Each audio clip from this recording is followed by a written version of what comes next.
Hola, I'm M-Rivera, from East Harlem, the barrio via Puerto Rico, and I've been acting for 18 years, and it's what I love to do, and it's the only thing I'm ever gonna do. So.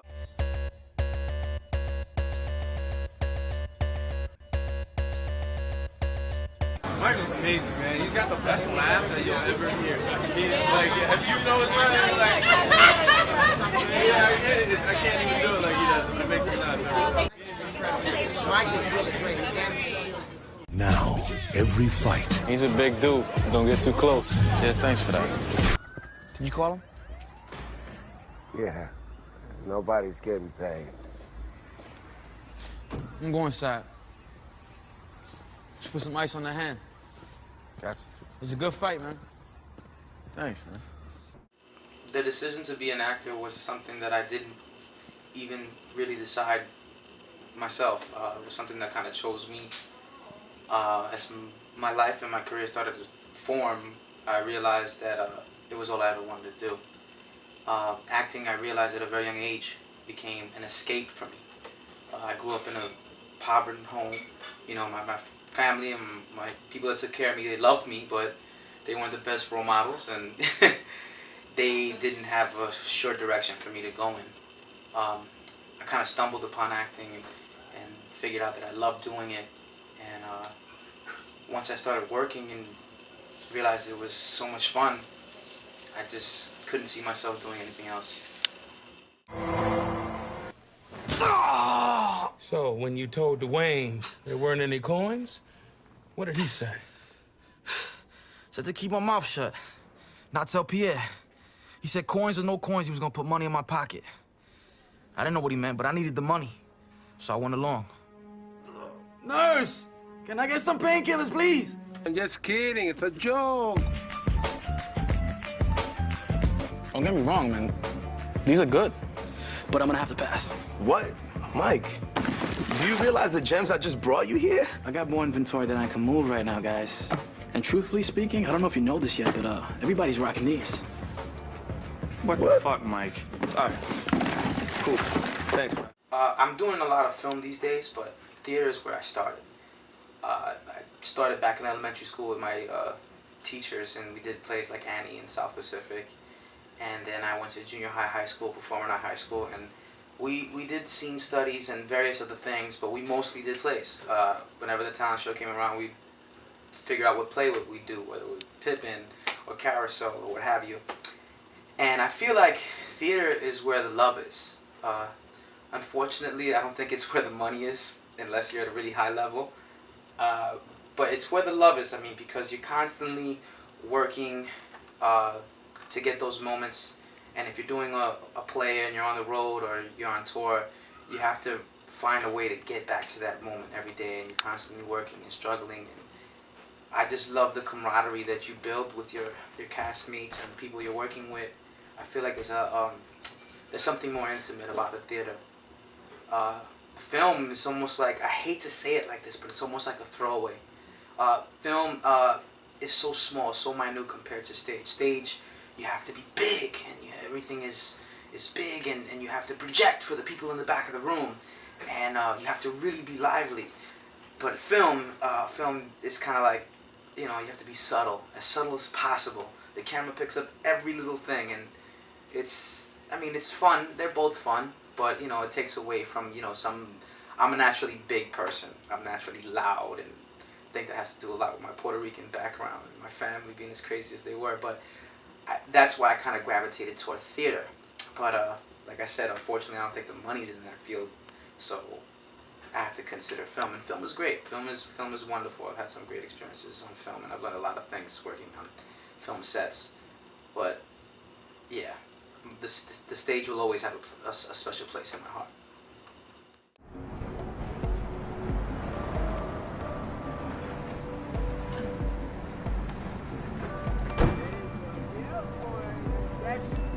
What's up, motherfucker? So you can hide from me? So you can fuck with my family? You can fuck with my family? So you can fuck with my family, nigga? You right?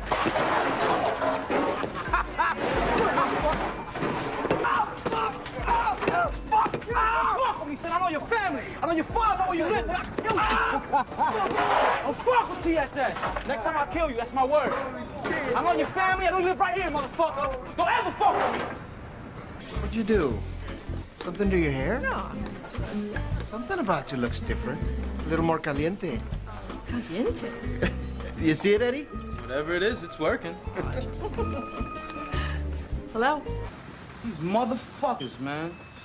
What the fuck they doing here, B?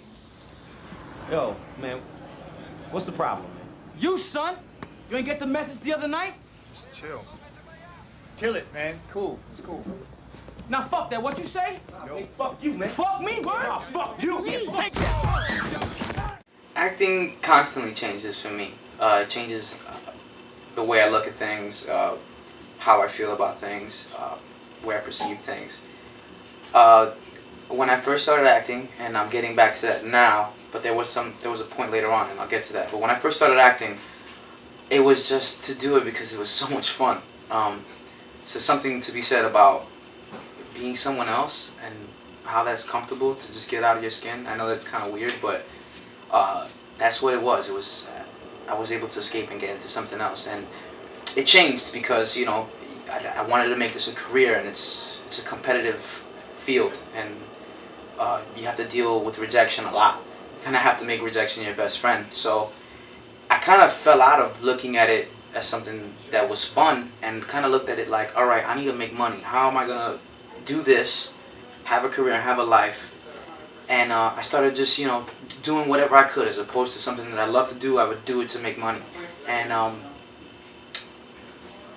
I wasn't really excited about it, but I got through it, and I learned a lot of things, and now I'm at a point where it's like I'm getting back to the love, and I'm getting back to the roots of why I wanted to act, and the original reasons, which were I want to connect to people. I want people to see me or escape their lives, and for whatever role I'm playing, they live through me, or they experience something that reminds them of what I'm showing them. And I just want people to, whenever they sit down and watch a movie or something, like I do, I just kind of like zone everything out, and I'm a part of this new world and escape reality. And that's kind of what I want to do. I want people to see me and feel my performance, and for whatever reason relate to it and escape whatever reality they're in.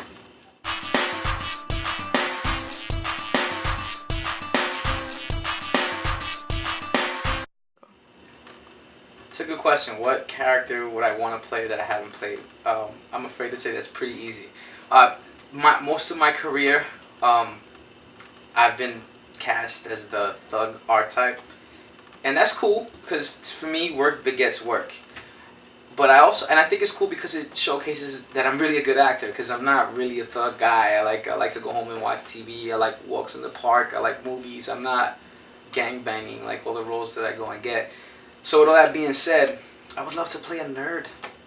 I'd love to play a city council member, a lawyer, someone really intellectually savvy and emotionally in tune with his feelings, almost to the point where he might be a girl. Kind of. I don't want to be a girl. I'm not saying that, but I'm just saying I want to be someone that has emotional depth. I want to play someone that has a deep arc, where you see them as one person, and then as the movie goes on, they kind of become something else. But that's getting a little too deep about it. But just to surmise it, I want to be a nerd or someone geeky or someone, a nice guy. I'm always playing these mean guys. Hey! Looking for Louis. You don't work here no more. Yeah? How about this? You want to try again? Try hard, primo. Louis? He's in back! We play by my rules in here, okay? So no more games. And no street names, Israel Beltran. I ask you a question. If you're smart, you answer it. Well, I'm gonna talk to you. You ain't my lawyer. Recibí una llamada. Tengo mala noticia. ¿Qué pasa? Mataron a Bucci. What do you want? I've been reading through your records. You're 18 with 18 years left on your sentence? I get parole in 10. Okay, so how do you want to spend that time? Fast as fucking possible.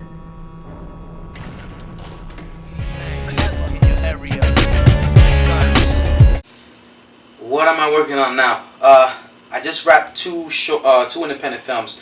One called The Challenger. It stars Michael Clark Duncan, Epitha Merkinson, the lady from Law and Order, and a slew of other actors. I also just finished Snapshot.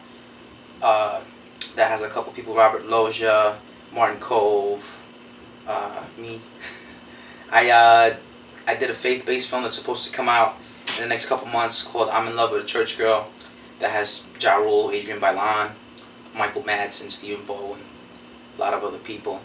What else have I got going on? I'm shooting 2 short films at the end of this month that I'm really excited about, because one of them was created by a good acting friend of mine, Julia Garro, who was in a film I did, and she kind of collaborated with me, and we kind of like made it happen together. So I'm gonna do that with her, and then me and my boy, we wrote via Facebook. We wrote like a 6-minute short, and we're gonna go shoot it in LA, and we're gonna go do that. And I'm pretty much locked in to do a film next month with Dwayne Johnson. It's an untitled Dito Montiel picture. Dito's is the guy I worked with on some of my previous films, Guide to Recognizing Your Saint, Fighting, Son of No One, and this will be his next project, and he's got me penciled in to do a new role there. So that's kind of what I got going on now. But I'm also creating, because as an actor, you know, you could get so much work, but you know, even with the work that's handed to you and the auditions that are given to you, you're not able to really express yourself. Maybe unless you're really lucky, but more times than not, you're not able to like express yourself the way you want to personally express yourself. So I feel like the only way to do that is to write your own projects, and I've kind of been preaching that for like the last 6 years, but I started acting on it now. So I'm writing my life story as a screenplay now, and I'm writing a webisode series. And I'm just trying to like collaborate with a lot of my friends that are in the game, and you know, trying to make something happen, make something great happen, so that you know I can stay in this business for a long time.